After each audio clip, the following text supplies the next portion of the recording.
guys, welcome back to my YouTube channel. If you're new here, thank you so much for joining me today. I'm super excited.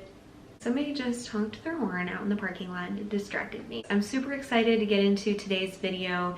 If you are a freelancer or an artist, or maybe you have a photography business or anything where you have clients, this video is for you.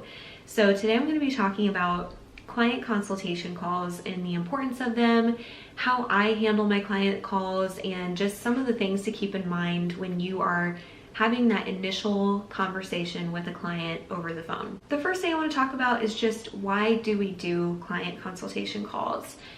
Should you do a client consultation call? So I want to share a little bit about why I think that you should consider adding this to kind of your business routine if this isn't something that you already do. And if it is something that you do already, great, we'll be getting into some of the different things that you should keep in mind on these calls anyways, in case you're looking to improve your process.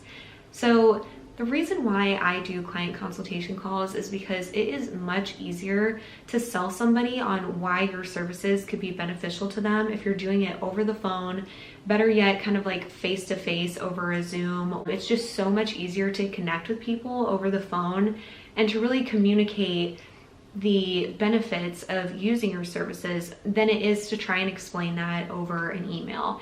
And I do have like information packets I can send to potential clients, but I always like to get them on the phone at some point in order to kind of share with them what my process is like and what it would look like for them to work with me. So it's just easier to make the sale that way. It's easier to connect.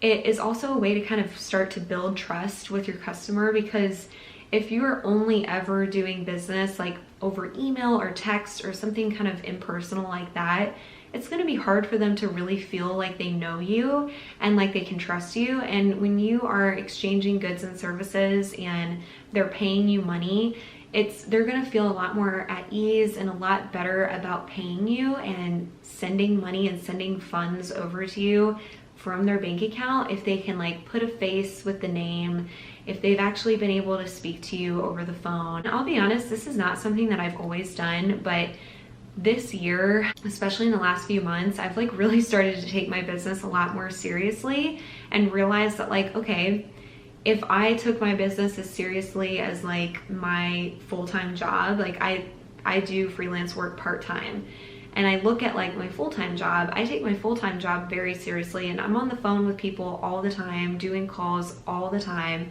So I'm like, why am I not doing this with my personal business? So when I started looking at it that way and I started doing these client consultation calls, I just noticed that it gave me a lot more credibility, and it made me feel like I was taking my business way more serious, and I wish that I would have done that from the start. So learn from my mistakes. The most important thing to remember about this consultation call is that this is your call.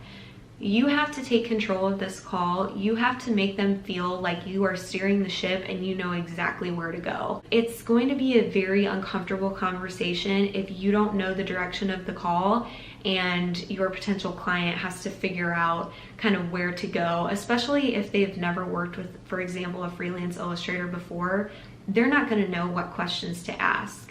On the other side of that, you may end up getting on the phone with a potential client that is already trying to control the entire conversation, and maybe they already have an idea in mind of the direction that they want to take the call. If I start to feel like I'm losing control of the conversation, I know that I have to do something to get it back on track and to get the conversation back into my control so that I can really guide and direct the conversation in the way that I want it to go. So start out the call with a plan, make sure that you know what questions you want to ask. And the best formula that I have come up with for this is spending the first part of the call to share a little bit about yourself personally and professionally. So I like to share with clients what I do, how I started my business, but I also like to share with them personal information. So I like to share that outside of work, I like to do X, Y, and Z. And I also will occasionally share with people that I'm a Christian. It's up to you what personal information you want to share, but giving them a look at who you are outside of just professionally kind of helps them to get to know you and connect with you on a deeper level. You also want to take the time to learn about them. You want to ask them about their story personally and professionally, Some people are more open than others, so be prepared that at times, even if you ask somebody to share more about themselves on a personal level, you may not always get that, but at least you've asked and given them the opportunity to do so. But basically, a client consultation call is as much about getting to know each other as it is about you kind of closing the deal or answering their questions. So it's all of these things kind of combined into one, and each element of that is obviously very important. The next thing is coming prepared with a list of questions. So I have a Google Doc on my phone that I always have open during the calls that lists out all of the questions that I want to make sure that I ask. And at this point, I know that, I may not get to ask every single question, but I have the ones in my mind that are super important that I know I have to ask no matter what.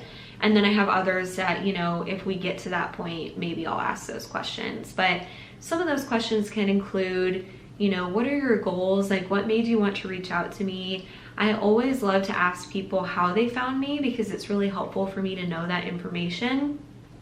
And a lot of times people just find me on the Explore page on Instagram. Sometimes it's also through word of mouth or, recommendation from other people. So take some time to put together a list of questions that you want to ask your client and make sure you take all of that into consideration before getting on the call. I like to ask people if they have any questions and give them that time to go through all of the questions that they have. But just make sure that you give them the space to ask the questions that they want to ask.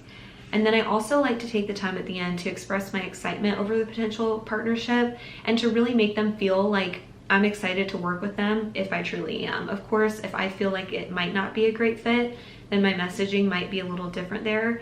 But if it's something that I'm really excited about and I want to see the partnership through, I always make sure to express, I'm super excited about this potential partnership. I'd really love to have the opportunity to work with you, something along those lines. Just express that you do want the job, you do want to work with them, and that will go a long way. Lastly, this is outside of the phone call, just don't forget to follow up. If there's any materials you've promised to get over to them after the call, make sure you do that within the same day if possible, and make sure that you follow up to ask, how they're feeling about everything. If you've said that you're going to send over a scope of work to them, make sure you do that. Ask them if they have any additional questions because things may come up after the phone call has already been had and you just never know what they might be thinking. So transparency, open communication is always key. Those are just a few things I always make sure that I do on every client call that I have when it's a consultation call. Again, if you haven't already started that process for your business with your clients and potential clients, I highly recommend doing it. It's been like life-changing for me in trying to add more clients to my roster, and now my client roster is completely different than what it looked like before I started doing these things. So I hope this is helpful to you, and thank you so much for watching this video, and I'll see you guys next time.